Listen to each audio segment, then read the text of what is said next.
Thanksgiving podcast. Hey, we're live, but we're actually not live. So, because we don't shoot it live yet. But as somebody who watched the last podcast will know, we'll have the radio station up and running in the next 3 to 4 months, and we will broadcast it live after that point. So that's sort of fun. If you enjoy the podcast, please hit the like button and also hit the subscribe button. It helps us defeat the Google algorithm, which I don't know if it does or not, but it sounds good. Sounds like a very podcast thing to say. Well, Yes. the Crenshaws. Yeah, thank y'all for being here. Thank you for inviting us. This is fantastic. Tell everybody your names and what y'all do and where y'all work. We'll start off there. That'll be good. So, all right, ladies first. Ladies first. Yeah. Okay. Well, I am Brittany Crenshaw. Some refer to me as Mrs. Dr. Crenshaw. Mrs. Dr. Crenshaw. Very good. To figure out which one of us people are seeing, but I am an internal medicine physician. I work at East Albany Medical Center. I am from Orlando. I went to school at the University of Florida for undergrad. We'll forgive you. Go Dogs. See, we were doing good. You can say go Gators. We were doing good until I gave you the green one. I give gave you the green light. How do you say it? How do you say it, baby? Go Gators. Afterwards, I went to Barry University and I got a master's in biomedical sciences. Then went to FSU for medical school. I did my residency training at Orlando Health in Orlando, which is my hometown, as I mentioned before, and then moved on to South Georgia because of this guy. I'm very fortunate. Yes, you. Yeah. It appears that way. So I'm Daryl Crenshaw. Originally grew up in Selma, Alabama. True Alabama at heart. I'm a country boy by nature. But ultimately, I went to New Orleans for my schooling. Went to Xavier University for undergraduate, and then ultimately stayed there another 4 years and went to Tulane.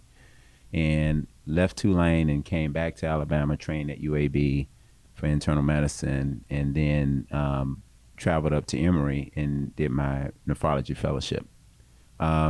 Once I left Emory in 2007, I subsequently came to Thomasville, and I've been in Thomasville now for essentially my entire career. I left Emory and came right to Thomasville. I've been there 12 years. It's been very rewarding. It's interesting we're having this podcast, which, again, Tripp, I appreciate you inviting us. I think, having a podcast of this caliber is quite unique, but also I think it's beneficial for, patients and lay people alike in this area, primarily because, it's interesting in my field of work as a nephrologist, this area in the United States has some of the highest degree of kidney disease. And so we see here in this area that the incidence and the prevalence of kidney disease is literally off the charts. When I go to meetings around the country, and when I say around the country, I'm talking about places like in San Francisco, Boston. I was in Boston a couple of months ago. When they show the map, the geographic area and the distribution of kidney, vascular hypertension disease, we're in the red. This area right here is in the red. We're in the bacon belt. Absolutely. Or at least I used to call it the bacon belt. Yes. Vascular disease the same way. So one of my friends who's an attorney over in Augusta, I told him that I was going back home to practice vascular surgery. He told me, well, that was like shooting ducks or fish in a barrel, like shooting fish in a barrel, because it seems like everybody down there would have it. And it's true. I mean, it seems like there's no end to it. And it's sad, really. And that's one of the things that we were just talking about, and why we wanted to get on the air is this idea of functional medicine and preventative care, and I think I went through, and I'll just tell you my story and how, because I'm a surgeon, so obviously I like things to use a pun, cut and dry. Absolutely. So I want to fix it, and I want to move on. Now, vascular surgery is a little bit different. I think I'd already gone to pharmacy school, and I liked vascular surgery because it was more. It was like medicine plus. So everybody was super, super sick. Oh, yeah, and they needed an operation. Mm-hmm. So kind of the opposite of orthopedics. That's not totally true. But orthopedics really doesn't like to operate on sick people.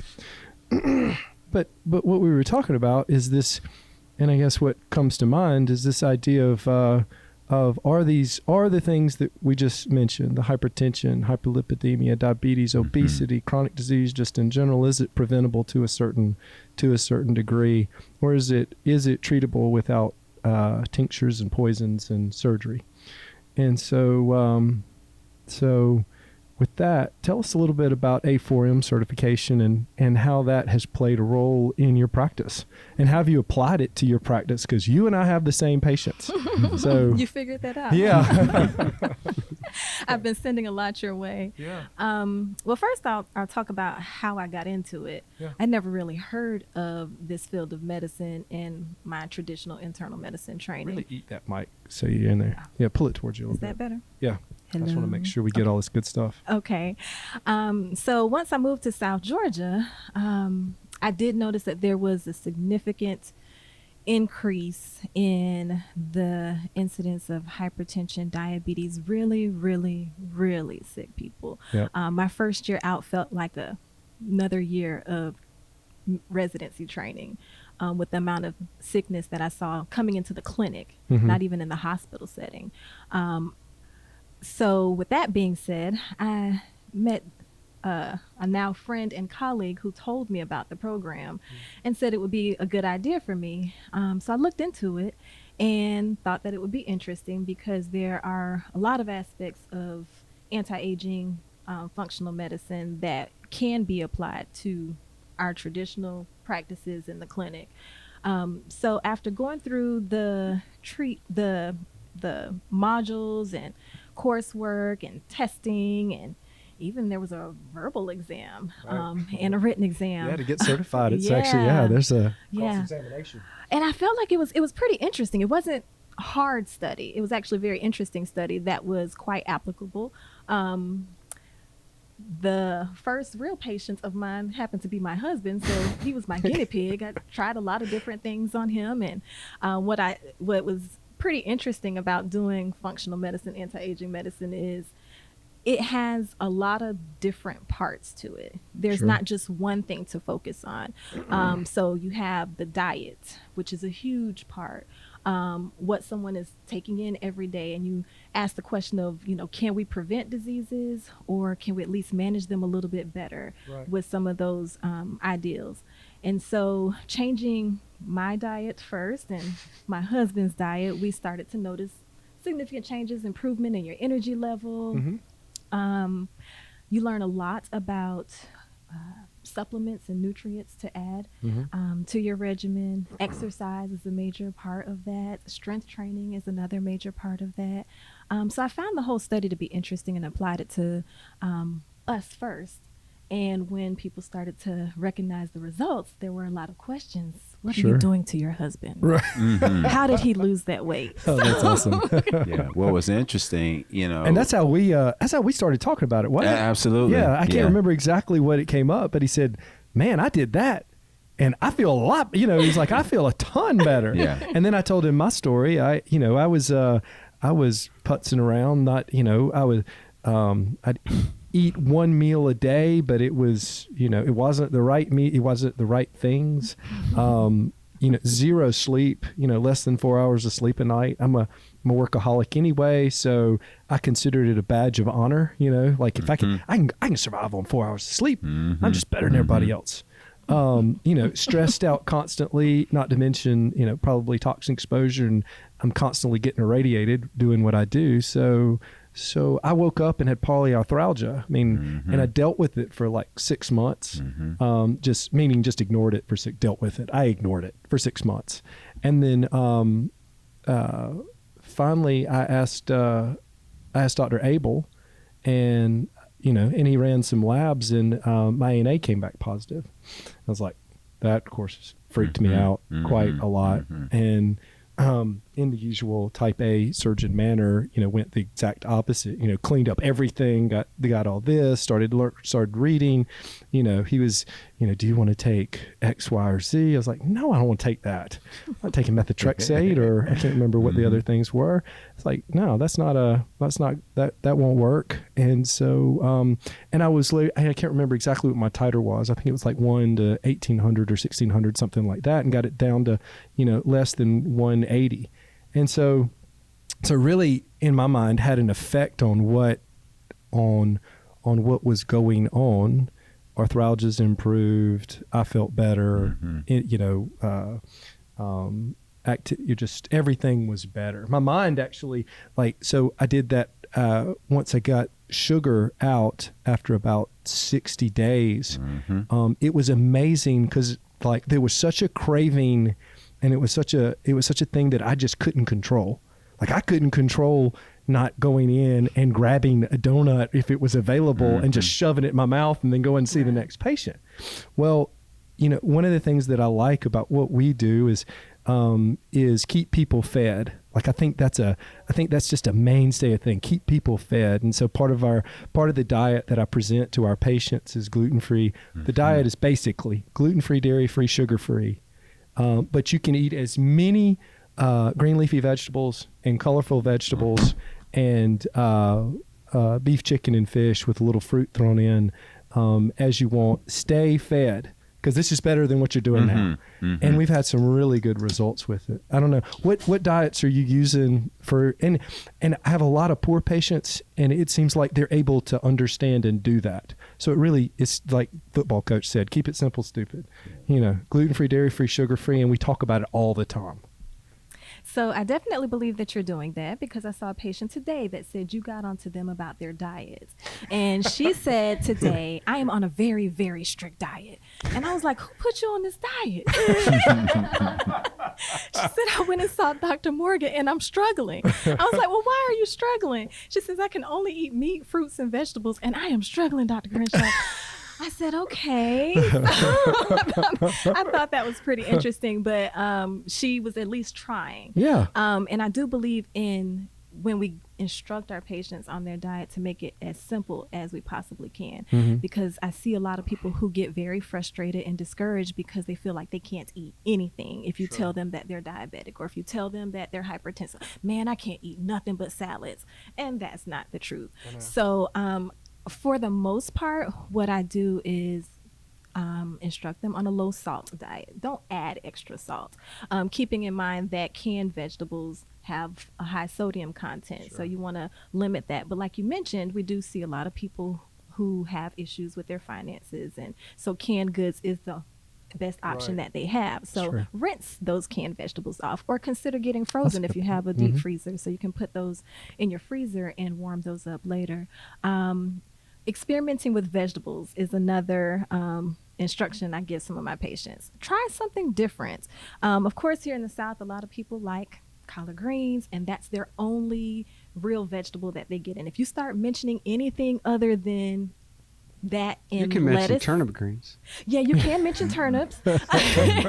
Or if you make mention of salads, that's about it. But when you start naming other vegetables like squash and zucchini and okra and Brussels sprouts, they're like, colorful oh no, vegetables, Doc, I don't eat have those. to get them back into your diet. Yes. They like those, but they got to be in a casserole with cheese on it, with a bunch of butter and a bunch bunch of of butter other and stuff. cheese. That's a good point. Ham hock. Yeah. So I definitely mentioned that. And also you want to taste the rainbow. So not Skittles, not sugar, but colorful foods and fruits as well. Oh, that's great. Taste the rainbow. I love it. Yeah. And you want to experiment with different fruits and vegetables as well. So I talk about that, and then meats and proteins. So it's a very tough thing to for some of my patients to grab. Fried is not the only option for your meats. So let's try baked, broiled, rotisserie, something other than fried, because the cholesterol levels, triglyceride levels, and LDL cholesterol are high. And I can tell which one of my patients are eating a lot of fried foods. I actually have some that tell me they eat fried food every single day, and they're not going to change it. Well, it's like mine. You know, I smoke. I smoked yesterday. I smoked when I was 14. I'm going to smoke tomorrow. Thank you for telling me that it's bad for me, because everybody has, but I'm not quitting. Right. You know, and then you just say, okay. And that's a tough barrier to break. Carotid plaques from their intestines. So that's super interesting. And so and then the other study was a murine mouse study, and it showed that that mice that had an intestinal permeability issue had the same lipid profile as those patients that we feel are at high risk for cardiovascular disease. So low HDL, they had high LDL fractions that were associated with vascular disease. And so what does that show? Well, to me, it shows that intestinal permeability is and the liver are causing those changes in the cholesterol profile. But why are they doing it? They're doing it to try to absorb that LPS that's being transmigrated across the gut barrier. And then that's winding up in these vascular beds. And that's the reason those vascular beds are then becoming inflamed. And so we know that vascular disease is a disease of inflammation. And so that is super interesting. Now, it'll take a few years, I think, for that to actually get in the textbooks, but it really goes back to this idea of changing your diet, decreasing the inflammatory profile, that vascular disease itself is an inflammatory disease. But that's astounding. And it really, I mean, it goes back, and the reason it goes back to the cholesterol part was, you know, this war on cholesterol, I think, has also been a war on hormones. I mean, so what are the two things that you see on TV now? Low T, and everybody's got an estrogen issue. We're all hot, you know, all of our ladies are hot and got an issue, and then, you know, everybody's worried about low testosterone. Well, you got to think, has this war on cholesterol, because we need cholesterol for all our hormones and our reproduction. So it's a normal part of physiology, which is, I mean, obviously we understand, but the lay public doesn't understand. And so has that caused some of these problems? You know, I was fascinated when I went to one of Brittany's conferences. I think it was in Las Vegas. And I went to one of the meetings because I was fascinated. By that time, I had already lost 70 pounds being her guinea pig. Dude. And with dietary changes. That's awesome. Yeah. That's impressive. Yeah. Dietary and exercise only. When we got married, which was back in 2013, I was over 300 pounds. And I was about 305 pounds. And we got married, and we came back, moved to Thomasville after our wedding, and I knew I was morbidly obese. Now, a lot of people say, well, you don't look like it because I'm tall and just kind of have a big body habit by nature, but I was definitely obese. What was interesting, though, I knew I had to lose weight. Brittany at that time was in the mix of completing her coursework, and once she completed it, I started deciding to work out. Well, she immediately noticed that I was working out, but my dietary habits were not changing. And it's the old adage that says you can't out-train a bad diet. Oh, no doubt. Yeah. And so I was eating horribly. And so the first thing, once I said, well, Brittany, what can you do to help me? She said, the first thing we got to change the way you eat. And so she went and interrogated my whole cupboard. I love cereal. I love bread. I love sodas. And so I started and we learning. do have this on camera, right? Yeah. And so I started learning, which we'll actually send you a little JPEG of that part. I think I need that. Which I was wondering, okay, why did I marry her? I mean, okay, did I marry the wrong person? Because she was coming at the heart of what I like to do. Well, she loves you, so she absolutely. She wanted to have you around for a while. And that's exactly right. Yeah. But she changed my diet. She eliminated, all the cereal, that all left, all the bread, that all left, all the sodas, that all left. And what she started doing was meal planning. And so going back to what you mentioned, I think a key factor in my weight loss was I went from eating these large meals every day to eating small meals several times a day. And so she would meal plan with protein and vegetables. And sure enough, it was amazing. Within about, 2 weeks, I lost about 15 pounds because part of her training was doing an elimination phase and also doing detoxification, which she started, teaching me about detox. The magic words, detoxification. Yes. So, I learned What from does her. that mean? What does that mean to you and to our lay public out there?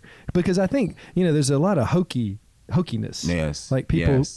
especially before I got into this. Let's think. Yes. Somebody said detoxification, I'd have kind of given you the, Yeah. yeah. That's not you real one medicine. of those doctors. Well, You a detoxification doctor. Well, I went to. That's not real medicine. I went to one lecture that put it in perspective for me. It was a lecture, again, in Las Vegas. And again, I was an attendee at this time. I wasn't a member of A4M. And the lecture, I never forget, it was called Gut on Fire, Brain on Fire. And what he was teaching was that the phenomenon of leaky gut syndrome, of when you get a permeated gut from bad dietary habits, you incorporate microbiota and other basically toxins that get ingested into the vasculature and promotes inflammation. Sure. Which I began to appreciate, because the one fact I noticed was when I was obese was that I would always have this brain fog. I mean, I would be very busy. 100%. I would be totally experience the I would same be thing. extremely busy, and I thought I was doing all the right things, but I was limiting my sleep, and I would always have this fog all day long. And the more I slept, it didn't get any better. You weren't sleeping. When I wasn't sleeping, that's right. I was snoring too. Well, exactly. I tell you that's the other thing that went away to a certain extent. That's right. That's right. So So I ended up me, doing- I don't know if you're sworn or not. Yeah. we go on a fishing trip every year, and they're like, "You and Sean are fishing together." That's because we snore. Yeah, You're sleeping in the Brittany same room. noticed I was sleeping excessively, and actually I ended up getting a sleep study because I actually thought I had sleep apnea syndrome. Come to find out, my diagnosis was sleep deprivation. So to her credit, she acknowledged the fact I wasn't sleeping enough. But this brain fog always just bewildered me. I mean, it was just I would go around, I couldn't really remember things as again, being productive as a nephrologist. But this lecture changed me, because when he identified the correlation between leaky gut syndrome and dementia and some of the diseases that go along with dementia, Alzheimer's, Lewy body syndrome, all these diseases, there was a direct correlation between leaky gut and brain disease. And so immediately I caught a hold to it. And thanks to Brittany incorporating things in my diet, which included probiotics to help cleanse my gut, and then also the detoxification phase, which, learning from Brittany, detoxification is not just cleaning your gut, but also cleaning your liver, which there are phases. You have your first phase and a second phase of liver detox. When I started learning about that, and then there's an elimination phase where you don't eat, things radically change. Yeah. Change. Actually helps remedy that. But when you ask, well, what causes leaky gut, it all goes back to something that you're ingesting, something that you're putting in. So certain types of foods, or the SAD diet, standard American diet, or thinking about how often we prescribe medications that contribute to that leaky gut. NSAIDs, or non-steroidal anti-inflammatories, are a major issue. And of course, being married to a nephrologist, I try not to prescribe those as much. Right. But you kind of you don't want to give him more patients than he can handle. No, don't want to do that. But those NSAIDs contribute to the leaky gut syndrome. So trying to be mindful of what medications a person could be on that could contribute to those issues. You see a lot of people that may have issues with constipation or diarrhea or microscopic colitis. And then when you query about their diets and you see what they're getting in, there's all a correlation to it. Then when you look at the rest of their medical history, it's all pro-inflammatory issues. So inflammation of the gut affects a lot of all of your other body systems. Yeah. So it goes back to the diet. The diet. That's right. So and this is just for are you having these conversations with your patients? I try to have them on a daily basis. It's so hard. It is very hard. It is very hard. So back to what you said earlier, keeping it very simple. Yeah. I have been known to fuss at some of my patients when I know that they're doing wrong or they bring the evidence of it. You know, you get ready to listen to their lungs and that pack of cigarettes. It's still sitting there. It's right there. It's like, look, dude. Or you say, no, Dr. Crenshaw, I've not been eating any sweets, and you look down in the purse and there's a bag of candy there. Right. Like, you couldn't remove that before you came in and saw me.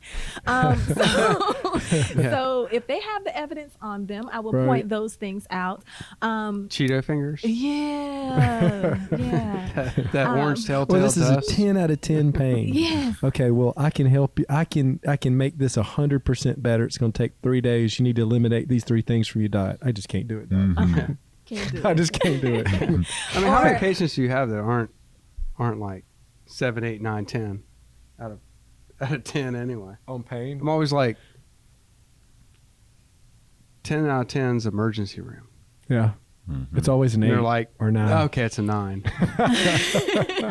Please don't call the ambulance. Yeah. You know, it's all relative. If you're sitting in the room smiling and talking, then I'm like, nah, this can't be 10 out of 10. You may have some pain. I do believe that there's pain there, but 10 out of 10, not so much. So, dealing with pain is another major issue. And I think a lot of pain issues can be helped by just moving. Mm-hmm. So I try to talk about and a little bit of exercise and get people back out. And I mean, there's a really good study in vascular disease that showed that for a claudicant who could go either way, either surgery or not, let's just say. So they're either way. If you put them on a observed exercise program and they do it for 6 months, that there is no difference between angioplasty, meaning that they had a type A lesion, you went in and you fixed it, and the patient who went in and went out and actually exercised. And so, but it is amazing how many times I tell somebody that and they still go, just please fix it tomorrow. You know, our society is just so built like that. Give me so a pill for it. I might take it. Give me a pill or do the easy. It's hard to change diets. I mean, it really is. It's, you touched on it a lot when you're like, look, it was changing everything. And going back, I remember talking to Tripp. Going back to the beginning of the podcast, there was no way you were just eating one meal a day. So he didn't mention snacks in between. You might have been counting the meal that we were at after work, right? But you didn't count. I didn't count the midnight snack. Yeah, the farm got or you didn't count lunch, right? You didn't count breakfast, and you didn't count any of the stuff in between. That's your accountability partner. He had to clean the story up a little bit because I noticed Daryl made it seem like it was very seamless how his diet just changed. Just changed overnight. No. It takes a lot of work. It does take work. I mean, it takes a ton of work. But you have to be crafty too. So I waited for him to go to work and I emptied out the sodas out the refrigerator and filled it with water so he couldn't put anything else in the refrigerator. Yep. So therefore, we eliminated a lot of calories just by drinking water. I mean, and he doesn't have time. You guys have very similar schedules, so he doesn't have time to buy groceries. So. Yeah, and it's tough. So when the groceries just appear, it's a lot easier to easier to eat clean when it's a clean thing in the pantry. Yeah. I totally get that. It's tough to it's tough to meal plan, and then it's tough to. There's a financial aspect to eating well. Yeah, there really is, because the things that you need to do to eat well tend to cost way more than stopping by Burger King or McDonald's and grabbing a value meal. And it's definitely more time consuming. Yeah, most definitely. I mean, you have to take time to meal prep and everything else. And I don't know. I never got to the point where I would consider myself obese, but my BMI was going up a little bit higher than I wanted it to go.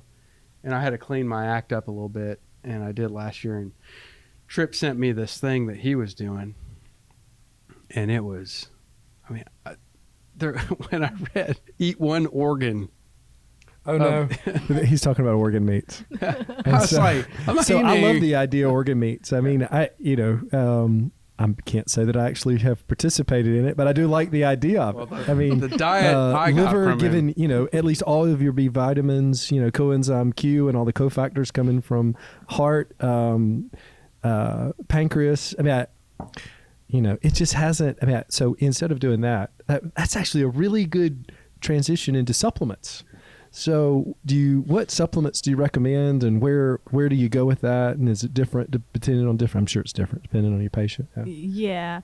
So, if you're considering the ideology of anti-aging medicine, there's God, is that? That actually I can actually hear when you did that. So just for our audience, we're trying something new today. We've got new headphones. We got got a little bit of new everything. And if you hit this little button, what is it? I have no idea what the little button is, but it actually makes everything perfect. Do you have to hold it down? Yeah, you have to hold it down. That doesn't make sense. That doesn't make sense. Were we supposed to do that the whole time? No, I don't know, but pretty it's sure so we're much okay. I better. think this is just for the sound. But that's pretty cool. We need duct tape. What? You're actually talking into the mic, so that can record you. It's only your hearing purposes that makes the recording. So that makes it Go through the headphones. Right. I got you. Yes. So That's we don't Abby want to hold it? McIntosh, our producer in training. Yeah, I've been. So we got Nikki, our producer, and Abby McIntosh, our producer in training. We're trying a whole new setup today, so hopefully everything works out. But so if we're playing with things a little too much, that's the reason. And, we're sorry. Well, no, we The appreciate it. Crenshaws are guinea pigs today. They are. Yeah. Doctors like We stuff like appreciate that. So Wow, everybody's holding their thing. Yeah, it's know it. actually kind of Yeah, neat. yeah. it actually sounds so much better. Yeah. It does. So yeah. Yeah. So you were asking about the supplements. Yeah, go ahead. So several things to keep in mind. Number one, a multivitamin Mhm. is what I would recommend if someone was interested in doing that, or we were trying to clean up their gut and start over fresh. So multivitamin. Number two, omega-3 fatty acids is another recommendation that I learned in the A4M training. Number three, vitamin D supplementation. And number four, a daily probiotic.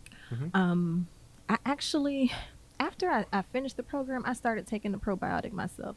And I like the changes and improvement. You feel better overall. And there's a lot of different reasons why you should take a daily probiotic, because it helps replenish the good bacteria in the gut. Thinking about the idea of leaky gut, it helps improve the caliber of the stools. For those that are constipated, it actually helps with their bowel regimen. So that's actually something that I recommend to a lot of my patients, in particular knowing that they have a pro-inflammatory diet. So at least having a probiotic will help to That's a good point. remedy that. Yeah, vitamin D is so important. So the two things that I generally, so I have two supplements on ours, vitamin D and fish oil for vascular disease. You tell people to freeze the fish oil before they take it. I know. Because that is one rough. complaint. Yeah. I haven't found that as that a lot of our older people, because my patients generally are older, complain about that as much, but occasionally they do. Krill oil seems to be it's more expensive, but actually seems to be a little bit better than as far as the aftertaste goes. But there's so many like vitamin D, as far as its reparative capacity on your DNA being deficient. I mean, it's a really interesting TED talk, and it actually showed the micro machinery of DNA repair, and then showed it in a patient who had vitamin D deficiency, and the number of misprints as it's trying to fix things was increased by, and I don't remember, but it was a big factor. And so you actually, it's you don't repair your DNA as well if you're deficient in vitamin D, which obviously for an aging issue would be a big deal. The other factor to that too is in patients with chronic kidney disease, inevitably the vast majority of them are going to develop vitamin D deficiency, and that's just because, as we know, vitamin D we acquire from the sun, and it goes through the liver to convert into 25 hydroxy vitamin D, and then it gets metabolized in the kidney. through an enzyme called 1-alpha hydroxylase, which converts it to 125 hydroxyvitamin D. That is the active form of vitamin D, which then ultimately is responsible for reabsorbing calcium in the gut. So in patients with chronic kidney disease, and inevitably all our patients with end-stage renal disease, they're all vitamin D deficient. And we see a lot of metabolic bone disease as a consequence of that, bone fractures, and then not to mention the vascular disease, because of what happens when the vitamin D is deficient. It upregulates parathyroid hormone to the point now you get more calcium being what we call resorbed or taken out of the bone to bind with phosphorus, and ultimately that leads to calcium and phosphorus vascular calcification. So it's vitamin D deficiency is sounds good. It's amazing. It's on a cellular it's a level. beer podcast. I'm sorry. Does a lot of damage, but you're absolutely right. Vitamin D, and what was interesting, Trip, about 10 years ago, I went to a meeting where there were this was in San Francisco. There were about 500 nephrologists in the room, and they did a poll on all of the nephrologists in the room who were vitamin D deficient. Well, by that time I checked mine, and I was vitamin D deficient. I think I had a vitamin D level of 10, and about 90% of them raised their hand. Mine was like 25. Yeah, and 30 is the low end. It should be above 30, and as I think most people like around 50. Yeah, should be around 50. Yeah, you want it to be between like 50 and 80. Yeah. And so I haven't checked a vascular patient yet and I don't check it on all of them. But when I do, I haven't checked one yet that wasn't deficient. Yep. So as far as that, I mean, do you look at like osteopenia and osteoporosis? Yes. Yeah. Okay. In the kidney world, it's called renal osteodystrophy, but it's the equivalent of osteoporosis in the normal patient. And I think that's just one component, that it's a hormone that does so many different things, especially with D. And honestly, that's what I learned about in medical school. I mean, what yours talk about with osteopenia, I thought, oh, well, I'm a male. I don't got to worry about that. I lifted weights, but I mean, there's so many of the biochemical processes that are linked to it. It's such an important thing. And and almost everyone, we're just inside so much, and we don't generate it, and it's probably not the best thing to go out and generate it anyway because of all the skin disease issues associated with sun. So anyway, we definitely do that. Which is interesting with the vitamin D, and Brittany could allude to this more, is with vitamin D deficiency and some of the other mineral disease deficiencies like zinc. That those contribute heavily to hormonal deficiencies, particularly testosterone. And I've checked patients who have low T, and correlating with that, usually they have vitamin D deficiency. Oh, how interesting! Amazing. Yeah. Yep. I'm gonna make sure I get my vitamin D. So it might save my marriage. It's a really good. It's a really good thing. Really good. Not the low T or this. Yeah, but I see where you're going with that. I see where you're going with that. Energy, and so that was another big thing that I have found, that my energy level, and I'm already super high octane anyway, so all the time go. But in the last few years, I could just tell, like, I couldn't wake up in the morning. Like, I've been waking up at 5 o'clock. Like, I set my alarm for 3:30 when I was in residency, and it never went off. And then I got into fellowship, and I was still waking up at 4. And then I just did the same thing when I got into private practice. And so there came a time though, I was zombied till about 9 or 10 o'clock, and this was the last 4 or 5 years. And really changing this has changed. That was a brain fog. It was, yeah. I mean, it was. It sleep literally deprivation. was, like the ability to. Already touched on that. I think that's the thing. I will say, there's been a lot of good sleep research that came out in the last 4 or 5 years, and now I do my best to get 7 hours of sleep a night. And that has changed my life. And you're talking about low T. There's actually a really good study that shows that if you'll get 8 hours of sleep a night, your testosterone will go up 20%. So it is an automatic increase, and there is no drug that really compares to it except exogenous testosterone. Yeah. So The other wonderful increase is weightlifting, and Brittany actually educated us, because one of the things that helped me with my weight loss was we started doing high intensity interval training. You know, I was accustomed to getting on a treadmill and walking or doing something a little more mundane, thinking that was going to attribute to the weight loss. But what we started doing was working out. That was boring. I like her. So we started working out like 30. I know. Well, he looked at me like, do you do that? He's like, yeah, no. So it was very enlightening to know that that 30 minutes of a high intensity workout with weights and with resistance training would actually improve your T and quite honestly improve your time in the bedroom. Yeah, no doubt. Oh, okay. Okay. Let's go ahead and put that out there. You heard it here, folks. So yes, we found the benefit to exercise. Very good. And high Heart and intensity lung, interventional cardio. interval training. He hadn't quit smiling since he said that. No, it's just the truth. Thumbs up. So, awesome. you talk about how we incorporate some of these things into your regular practice. And to be quite honest, I get bored on the treadmill.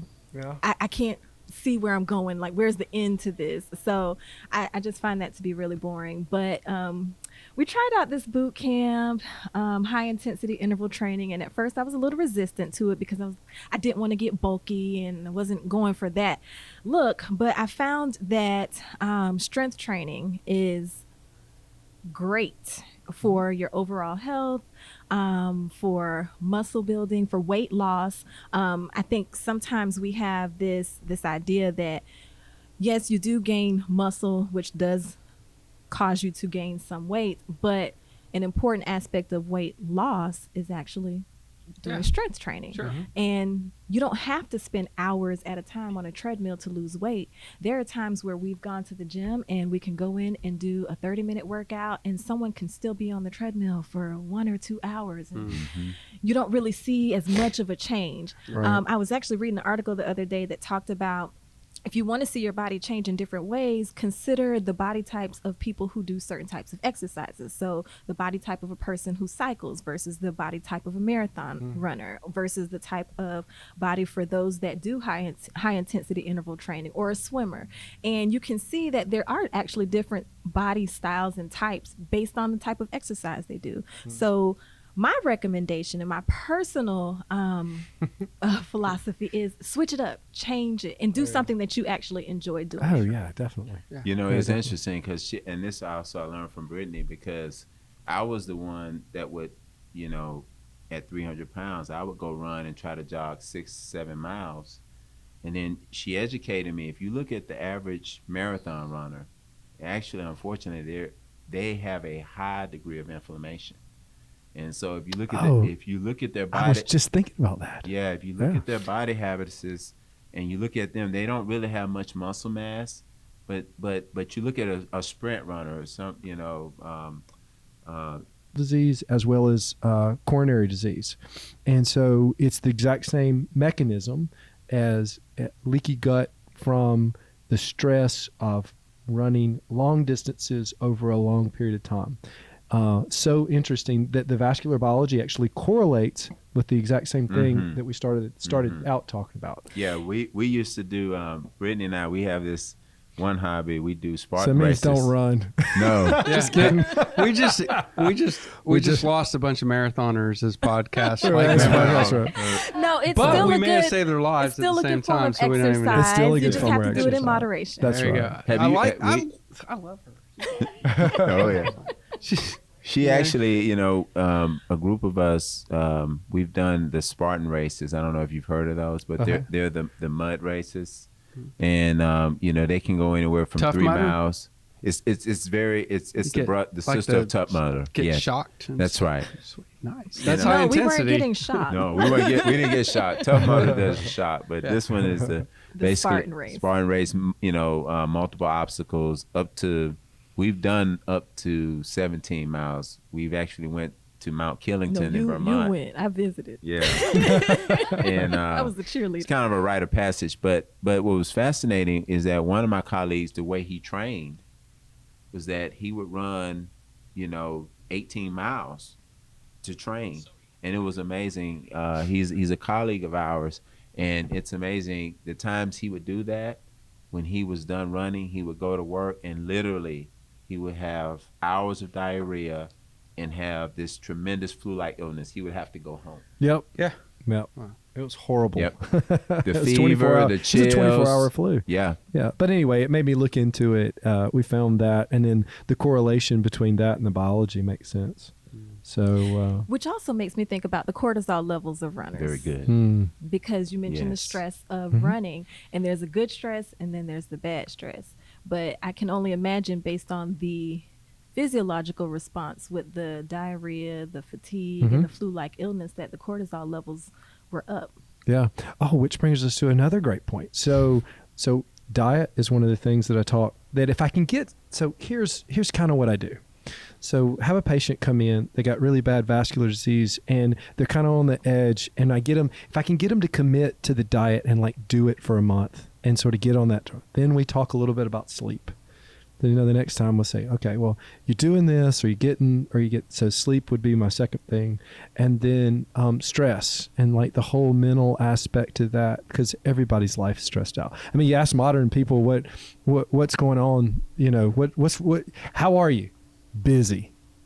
Everybody's just busy. We're so hyper stimulated in everything. There's really good stuff, 30 minutes a day.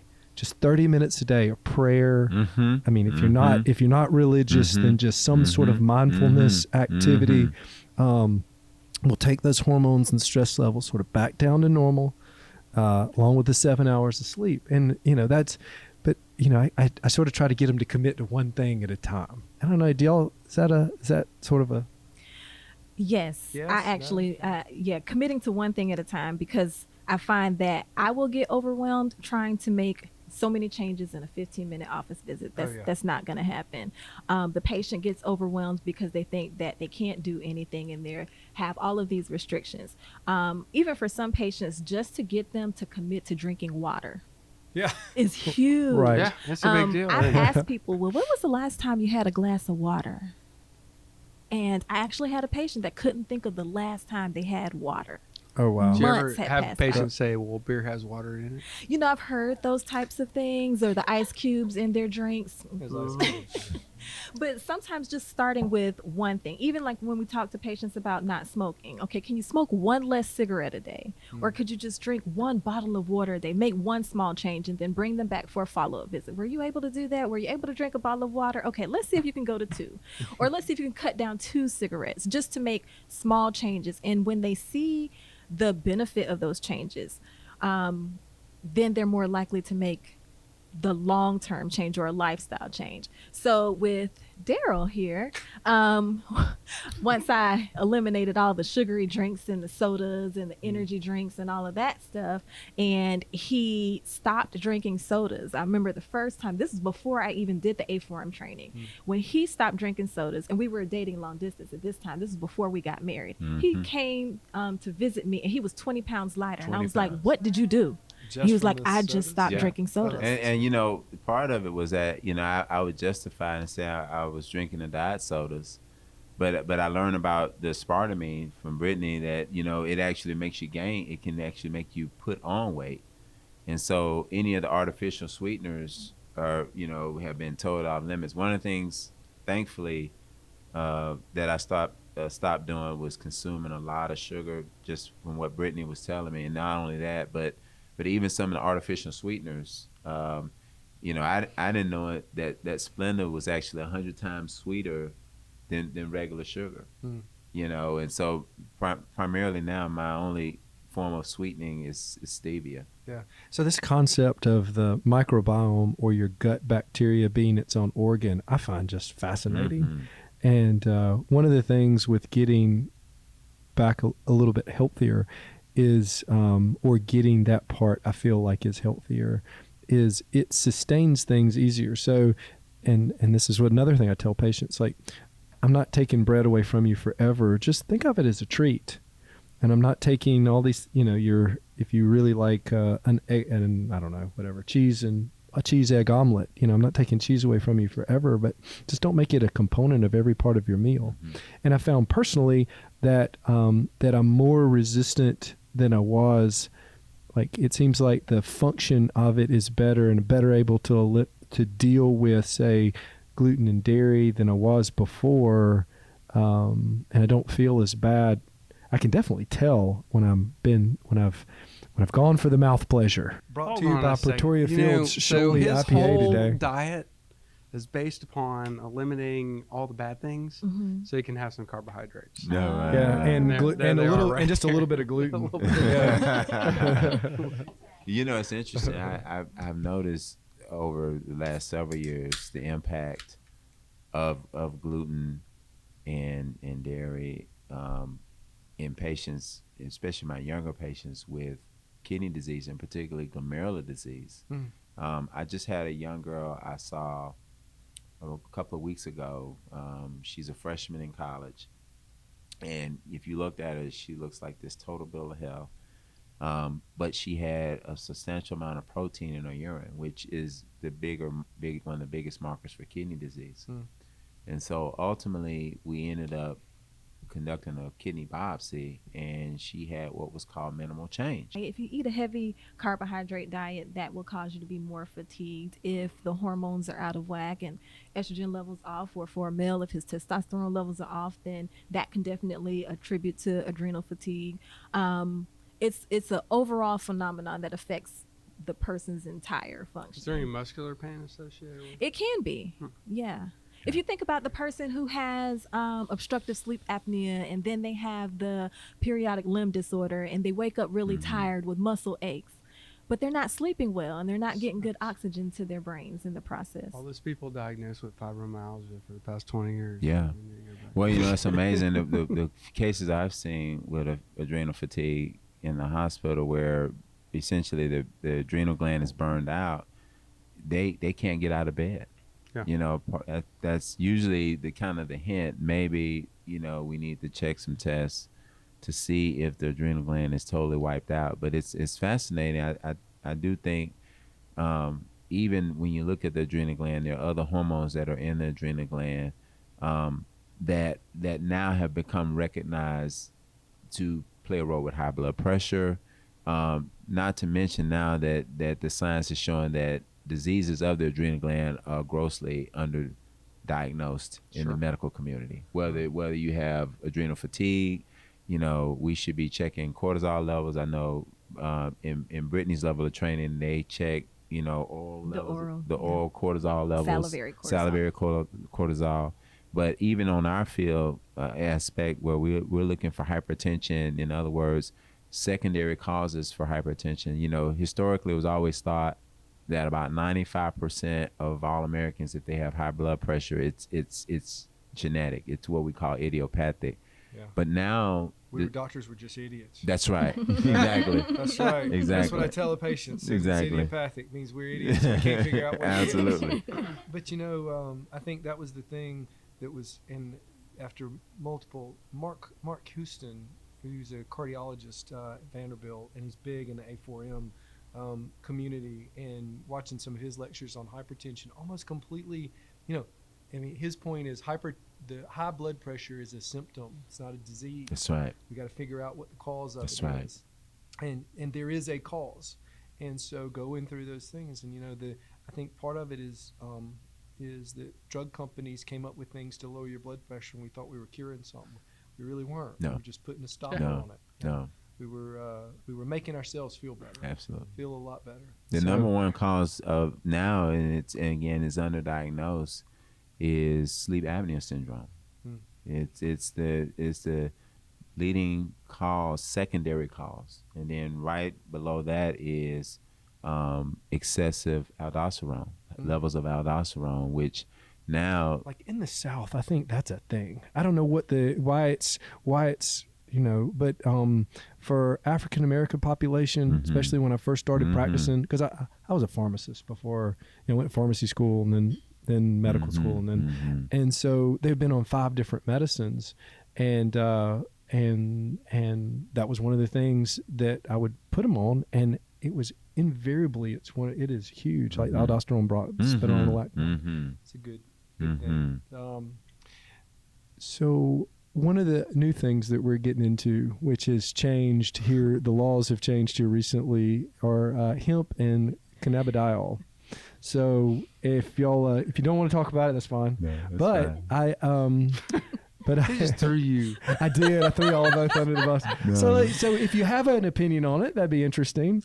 Because I definitely have an opinion on it. We could talk about it a little bit. So CBD oil, just specifically, stay out of THC, but CBD oil. And if you, I really don't have much of an opinion on it. I actually, it's interesting. I would say this may even be more, you may say anecdotally. I've had several patients that have come to me just kind of as a second opinion. These are patients that I've who confide in me, and I'm gonna tell you that the patients that have come to me fit the category. They're in their 60s and 70s, and the majority of them are Caucasian. So you're talking about these older Caucasian patients who have come to me because they share similar spiritual beliefs, and so they actually come to me for a second opinion, just to say from a spiritual perspective, is this something to do? The doctor has asked them, is it okay to take medical marijuana? And I told them, I said, well, listen, and this is just my personal view. I said, well, God does make everything in the earth. I said, it's not so much what it is, it's how it's being used. And so what it has done for those kind of patients, it has given them a peace of mind. And it's amazing. The patients because mind you, when they came to me, they were severely depressed. They were in chronic pain. Some of them were at the point of wanting just to end it all and say, listen, I'm done with everything.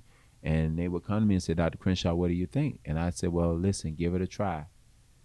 I would see those patients within a few months, and it would be like night and day. And again, I don't understand the science of it, but I will say that the few patients that have done it, just because I've told them that, rather than to just stop living, to give it a try, it's amazing the effect that it has had on them, and I think it's been very positive.